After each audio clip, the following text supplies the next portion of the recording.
కాంగ్రెస్ ప్రభుత్వం వాస్తవిక బడ్జెట్ ప్రవేశపెట్టిందని సిపిఐ ఎమ్మెల్యే కూనంనేని సాంబశివరావు అన్నారు. బడ్జెట్ సమావేశానికి విపక్ష నేత కేసీఆర్ హాజరు కాకపోవడం సభా మర్యాదను విస్మరించడమేనని అన్నారు. బడ్జెట్ అంశాలు వెల్లడిస్తున్న కూనంనేనితో మా ప్రతినిధి Ram Prasad face to face.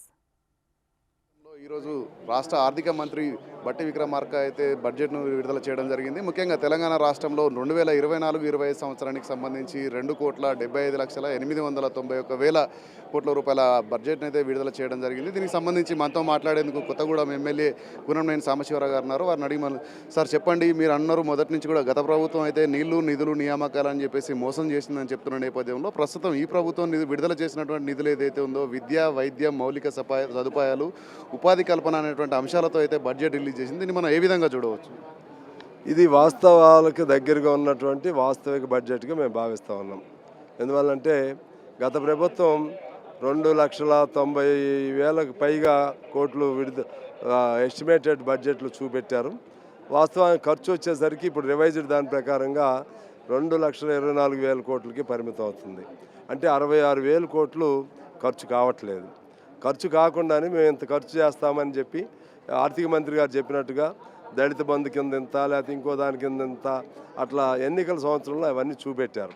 ఆచరణ వచ్చేసరికి ఖర్చు చేయలేదు.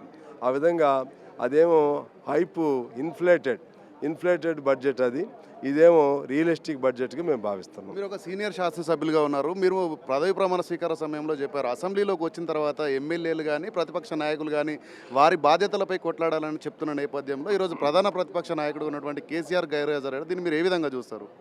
మరి ఆయన ఆరోగ్యం అది నాకు తెలియదు కదా. ఎవరికైనా వచ్చే హక్కు ఉంటుంది, రాకుండా ఉండే హక్కు కూడా ఉంటుంది.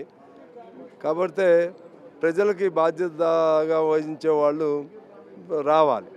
మరి ఆయన ఆరోగ్యం బాగలేదు, మరి దానప్పుడు నేను కామెంట్ చేయకూడదు, అది వ్యక్తిగత. కేసీఆర్ గారు ఇటీవల పార్టీ మీటింగ్ అటెండ్ చేయడం జరిగింది బీఆర్ఎస్ కార్యాలయంలో. అదేవిధంగా నల్గొండలో కూడా ఒక సన్నాహక సమావేశాన్ని ఏర్పాటు చేసిన క్రమంలో దీన్ని ఏ విధంగా చూస్తారంటే ఆ గైర్హాజరవ్వడానికి ప్రధాన ఉద్దేశం ఏమంటే ప్రజల పట్ల బాధ్యత లేదనుకోవచ్చా, లేదంటే తన బాధ్యతలను విస్మరించాడు అనుకోవచ్చా?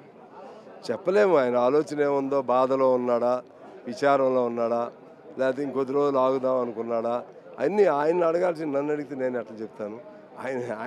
ఆయనే దానికి కరెక్ట్ పర్సన్. రైట్. మనం చూసినట్లయితే తెలంగాణ రాష్ట్రంలో అయితే ఈరోజు విడుదల చేసినటువంటి బడ్జెట్ ఏదైతే ఉందో ప్రజలందరికీ కూడా ఉపయోగపడే విధంగా ఉంది.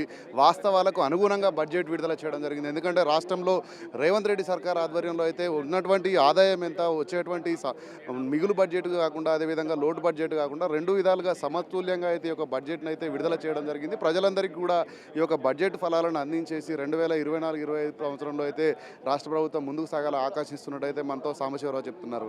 కెమెరామెన్ వెంకటేష్తో రామ్ ప్రసాద్, బిగ్ టీవీ, హైదరాబాద్.